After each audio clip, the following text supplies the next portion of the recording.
ప్రభువైన యేసు క్రీస్తు నామములో మీ అందరికీ హృదయపూర్వకమైన వందనాలు. ప్రభు కృప మీకు తోడై ఉండునుగాక. ఆయన సన్నిధి మీ గుడారాల మీద నిలిచి ఉండి సమృద్ధిని అనుగ్రహించునుగాక. పరిశుద్ధ గ్రంథంలో నుండి నిర్గమకాండం 14వ అధ్యాయం 13వ వాక్యాన్ని చదువుకుందాం. యెహోవా మీకు నేడు కలుగు చేయు రక్షణను మీరు ఊరక నిలుచుండి చూడుడి. ప్రియులారా, చూడండి, మన ప్రభు రక్షణ దాత, ఆయన రక్షకుడు, సర్వలోక రక్షకుడు. అయితే ఈ రక్షకుడైన దేవుని యొక్క రక్షణను మనం పొందుకోవాలి అనంటే మనము ఊరక నిలుచుండి చూడాలట. మనం మౌని అయి ఉండాలట. మౌని అయి నిలిచినప్పుడు ఆయన రక్షణ ఎలాంటిది, ఆయన ఇచ్చే దీవెన ఎలాంటిది, ఆయన మనకు చూపే కృప ఎలాంటిది, ఇవన్నీ కూడా ప్రత్యక్షమవుతాయి. అలజడులలో కాదు, కానీ కదలక మౌన స్థితిలో మనం నిలిచినప్పుడే దేవుని మెల్లనైన మృదుమధురమైన స్వరాన్ని మనం వినగలుగుతాం. అలాగే ఈ వాక్యంలో మనం గమనించినప్పుడు మనం ఊరకన్నా నిలుచుండి, అంటే మౌనంగా నిలుచుండి దేవుని మీద ఆధారపడినప్పుడు ఆయన రక్షణ మనం అనుభవించగలుగుతాం. ఇశ్రాయేలు చరిత్రలో మనం చదువుతామండి. ఈ సన్నివేశాన్ని నేను మీతో చెప్పాలి అని అనుకున్నప్పుడు, ముందు చూస్తే సముద్రం, వెనుక చూస్తే శత్రు సమూహాలు, ఇక తప్పించుకునే మార్గం లేదు అన్నట్లుగా అలసిపోయిన మనసుతో విసుగు చెందుతున్న ప్రజలకి దేవుడిచ్చిన వాక్కు ఈ వాక్కు. అంటే దారులన్నీ మూయబడినట్లు, మార్గాలన్నీ మాయమైపోయినట్లుగానే కనబడుతాయి. ఏదో ఒక శూన్యములో మనం నిలిచినట్లుగా, ఏ తోడు నీడ లేని ఆదరణను కోల్పోయిన అనాథగా ఉన్నట్లుగా మన హృదయం అలసట చెందుతుంటుంది. అలాంటి సందర్భంలో మనకు దేవుని రక్షణ, దేవుని గొప్ప మేలు కలగాలి, దేవుని యొక్క విడుదల మనం అనుభవించాలి అని అనుకుంటే మనం చేయవలసింది ఒకటే, మౌని అయి ఉన్నప్పుడే. అంటే పూర్ణంగా దేవుని మీద ఆధారపడి మన శక్తి మీద, మన తెలివితేటల మీద, మనకున్న సామర్థ్యత మీద మనం ఆధారపడకుండా దేవుని మీద పూర్ణంగా ఆనుకొని ఆధారపడినప్పుడు నిశ్చయముగా దేవుడు కలుగు చేసే ఆ యొక్క వినూత్నమైన కార్యాన్ని మనం చవి చూడగలుగుతాం. ప్రియులారా, ఇశ్రాయేలు చరిత్రలో మనం చూస్తాం, ఇక అయిపోయింది మన చరిత్ర, ఇంతటితో సమాప్తం అనుకొనిన వాళ్ళ బ్రతుకులలో వాళ్ళు ఎన్నడూ ఎప్పుడు చూడని ఒక మహత్కార్యం సృష్టిలో ఈనాటికి కూడా ఒక నూతన అధ్యాయం ప్రారంభించబడినట్లుగా, ఒక నూతన చరిత్ర సృష్టించబడినట్లుగా సముద్రం పాయలైపోవడం ఆశ్చర్యాన్ని కలిగించే అనుభవం అండి. అంటే మౌని అయి నిలిచిన వారి ఎదుట దేవుడు ఎంత గొప్ప కార్యాలైన చేయడానికి ఆయన వెనకంజ వేసే దేవుడు కాదని మనం గమనించాలి. అంతవరకు వాళ్ళని వెంటాడి, వాళ్ళని హింసించి, వేధించి, బాధించిన శత్రువులు ఆ ఎర్ర సముద్రం తర్వాత వారికి కానరాలేదే. వారికి ఒక గొప్ప విడుదల కలిగింది. వారు ఎన్నడూ ఊహించని పరిణామంలో ఒక అద్భుతం చూడగలిగారు. మన బ్రతుకుల్లో కూడా మనం ఊరక నిలిచుండి దేవుని మీద ఆధారపడాలి. ఒక చిన్న విషయం నేను మీతో చెప్పనా. ఒక దైవజనుడు, దైవజనురాలు ఇద్దరు కలిసి ఓ నావలో వెళుతున్నారంటండి. అంతలో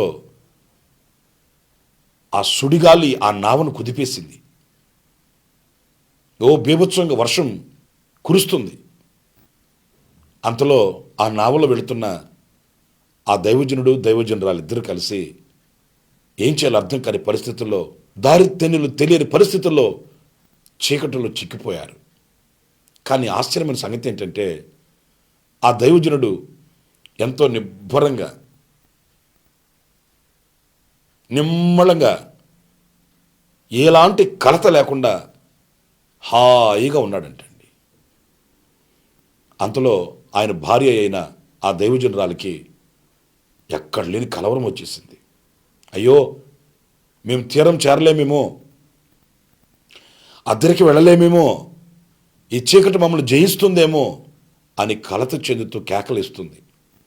ఆయన చెబుతూనే ఉన్నాడట, నువ్వు కంగారు పడకు, నువ్వు గోల్ చేయకు, దయచేసి మౌనంగా ఉండు. అట్లంటే ఆ తల్లి మౌనంగా ఉండలేకపోయింది. ఎందుకంటే ఆమె హృదయాన్ని ఆ భయం తొలిచివేస్తుంది. ఆమె కేకలిస్తున్నప్పుడు ఈ దైవజనుడు చూశాడు. ఇక ఇలా కాదనుకున్నాడేమో.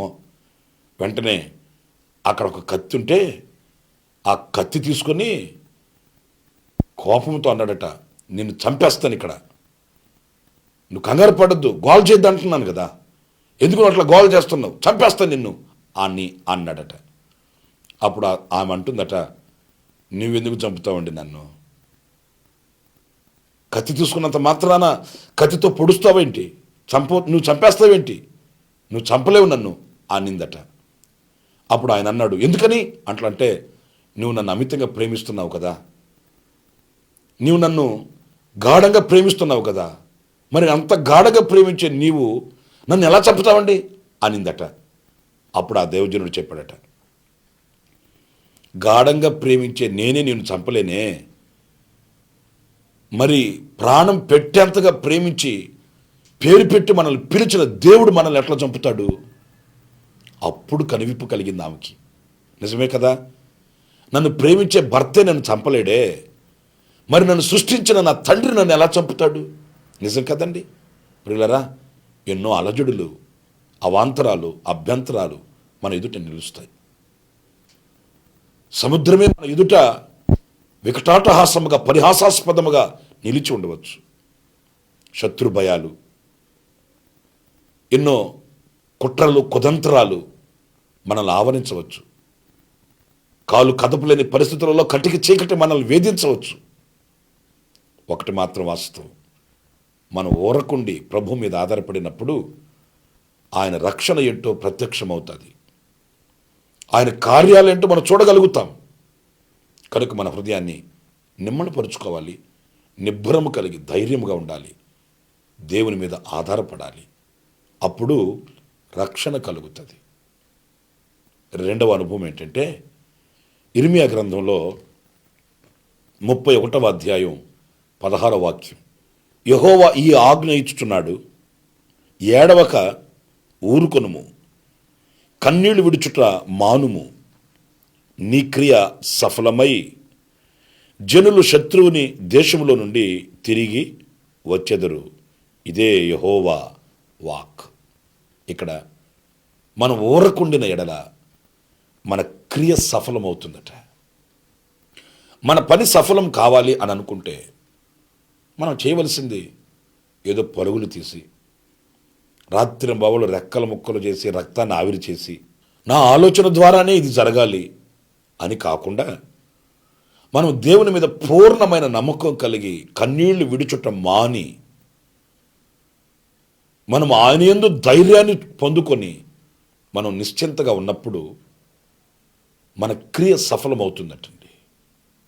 ఓ మాట చెప్తాను, 120 సంవత్సరాలు నోవాహు ఓడను సిద్ధపరిచాడు. ఎందరో నవ్వుకున్న వాళ్ళు ఉన్నారు, ఎగతాళి చేసిన వాళ్ళు ఉన్నారు, పరిహాసంతో వేధించిన వాళ్ళు కూడా లేకపోలేదు. అన్నంత మాత్రాన విసిగిపోయాడా? వేసారిపోయాడా? ఏంటి ఇలాంటి నిందలు అనుభవించవలసి వస్తుంది? ఇలాగ ప్రజల మధ్యలో నవ్వులు పాలవ్వవలసి వస్తుంది? నాకంటే తక్కువ వయసు కలిగిన వాళ్ళు, చిన్న వయసు కలిగిన వాళ్ళు నన్ను చూచి కనుసైగలు ఎగరేస్తున్నారు, నన్ను చూచి పరిహాసంగా మాట్లాడుకుంటున్నారు అని బాధపడ్డా? లేదు. తనకు తెలుసు, నాతో చెప్పిన దేవుడు ఆయన మాట తప్పనివాడు. ఒక రోజున ఈ క్రియ సఫలమవుతుంది. నా దేవుని ఆజ్ఞ మేరకు చేస్తున్న ఈ పని వ్యర్థం కాదు, నా దేవుని మాట నిరర్ధకం కాదు అని తాను చేయవలసిన పనిని సంపూర్తి చేశాడు. ఇక వినబడే మాటలు కానీ, కనులకు కనబడే విషయాలు కానీ ఏది కూడా అతను పట్టించుకోలేదు. తనకు తెలిసింది ఒకటే, నా దేవుడు నాతో చెప్పిన పని నేను చేయాలి, అంతే. దానికి ఎన్ని ఆటంకాలు వచ్చినా, ఎన్ని అవమానాలు వచ్చినా, ఎన్ని నిందలే పైబడినా నేను వాటి వైపు కాదు నేను చూడవలసింది, నా దేవుని వైపు నేను చూడాలి అని ఆయన చేయవలసిన పని చేసి ముగించాడు. పిల్లలు ఒకరోజు వచ్చింది, ఎవరైతే పరిహాసం చేశారో వారే ఆశ్రయాన్ని కోరుకుంటూ పరుగులు తీస్తూ నోవాహు దగ్గరికి వచ్చారు. ఈ విషయంలో మనం గమనించవలసింది, మన క్రియ నిష్ఫలము కాదు, నిరర్ధకం కాదు, సఫలమవుతుంది. కొన్ని సందర్భాల్లో వ్యాపారంలో కొంచెం ఇరుకులు రాగానే చాలామంది ఇది దేవుని చిత్తమా కాదా అనుకుంటారు. కాస్త అలజడులు కలగగానే అనేక విధములైనటువంటి అనుమానాలు తలెత్తుతాయి. అర్ధాంతరంగా ఆపివేయడం, మధ్యలోనే ముగించుకోవడం, నలుగురు దగ్గర నవ్వులు పాలైపోవడం, ఇలాంటివి ఎన్నో చూస్తున్నాం కదండి. అలా కాదు. కానీ మనం బాధపడడం కాదు, కన్నీళ్లు కార్చడం కాదు, మన క్రియ సఫలమవుతుంది, నిశ్చయంగా ప్రతిఫలం దొరుకుతుంది. వంచన లేకుండా మనం చేయవలసింది దేవుని సన్నిధిలో యథార్థంగా మనం చేస్తూ, మనం ఆయన మీద నమ్మకం పెట్టుకుని ధైర్యంగా ముందుకి కొనసాగితే అది ఎలాంటి జటిలమైన కార్యమైనా. చూడండి, మరలా నీ దేశానికి నీ జనులు పిలువబడతారు, తీసుకుని రాబడతారు. ఇది యెహోవా వాక్కు. అంటే నువ్వు ఏదైతే ఆశించి ప్రార్థిస్తున్నావో, దేని కొరకైతే చేతులు చాపి ప్రభుని అడుగుతున్నావో, ఆ కార్యం నిశ్చయంగా సఫలమవుతుంది. ఆ కార్యమును బట్టి నువ్వు ప్రభుని స్తుతించే ఆ గొప్ప సమయాన్ని వేచి చూడాలి, నిలిచి ఉండాలి. మనం సహించి భరించి ప్రభుని మహిమపరచగలగాలి. అప్పుడే కార్యములు సఫలమవుతాయని దేవుని వాక్యం ఉంటుంది. మనము ఊరకుండిన ఎడల రక్షణను చూస్తాం. రెండవది, మన కార్యములు సఫలమవడం చూస్తాం. మనం మౌనంగా ఊరకనే నిలిచి ప్రభు సన్నిధిలో ఉన్న ఎడల మరొక మాట నేను మీతో చెప్తాను. కీర్తనల గ్రంథం 65వ కీర్తన మొదటి చరణంలో, దేవా, సియోనులో మౌనముగా నుండుట నీకు స్తుతి చెల్లించుటే నీకు మొక్కుబడి చెల్లింపవలసి ఉన్నది. ప్రియులారా, చూడండి, మనం మౌనంగా ఉండడం అంటే అర్థం ఏంటంటే ప్రభువును స్తుతించడం, ఆయనను హెచ్చించడం, ఘనపరచడం. మనం మౌనంగా ఉంటే ఆయన స్తుతించిన వారం అవుతాం. అంటే కొన్ని అలజడులు రేగుతాయి, మనల్ని రెచ్చగొట్టేవాళ్ళు మన ఎదుట నిలుస్తారు, పరిస్థితులు మనల్ని అలా మారుస్తాయి. ఆ సందర్భంలో మనం గమనించవలసింది ఒకటే, అదేంటంటే మనం మౌనముగా ఉండుట, దేవుని స్తుతించడం. ఆ విషయంలో మనం ప్రభుని స్తుతించాలి. ఒకవేళ ఇరుకైన మార్గాలు, నిందించే ప్రజలు, దుమ్మెత్తే జనసమూహాలు మన ఎదుట నిలిచినప్పుడు మనం కూడా లోకస్తుల వలె దిగజారిపోకూడదు. మనం ప్రభుని స్తుతిస్తే ఆ స్తుతి మన స్థితిని మారుస్తుంది. మనం ప్రభుని స్తుతించాలి, అంతే. ప్రియ దేవుని బిడ్డలారా, కొన్ని సందర్భాలలో మన హృదయాన్ని మాత్రమే కాదు, మన సర్వశరీరాన్ని నిమ్మళపరుచుకొని, మన సర్వశరీరాన్ని ప్రభుని స్తుతించడానికి మలచుకొని, ఆయనను ఘనపరిచి, మహిమపరిచి, ఆయనని హెచ్చించి, ఏ విషయంలోనైనా ఆయనకు స్థానం ఇచ్చి మనం మౌనంగా నిలిస్తే ఆయన క్రియ చేస్తాడు. ప్రియులారా, యేసుక్రీస్తు ఎలాంటి శత్రు సమూహాలు విరుచుకుపడుతున్నా కూడా ఆయన చెలించలేదు, మౌనియై నిలిచాడు. అందుకే తండ్రి తనను ఈ లోకానికి పంపిన కార్యం సఫలమైంది, దేవుని చిత్తం నెరవేర్చబడింది. పిలాతు అడిగాడు, ఒక్క మాట మాట్లాడవయ్యా, నిన్ను శిక్షించడానికి, తప్పించడానికి నాకు అధికారం ఉంది అని. అంటే ఒకవేళ యేసుక్రీస్తు ఆనాడు నోరు తెరిచి మాట్లాడుంటే ఆ శిక్ష తప్పిపోయి ఉండేదేమో.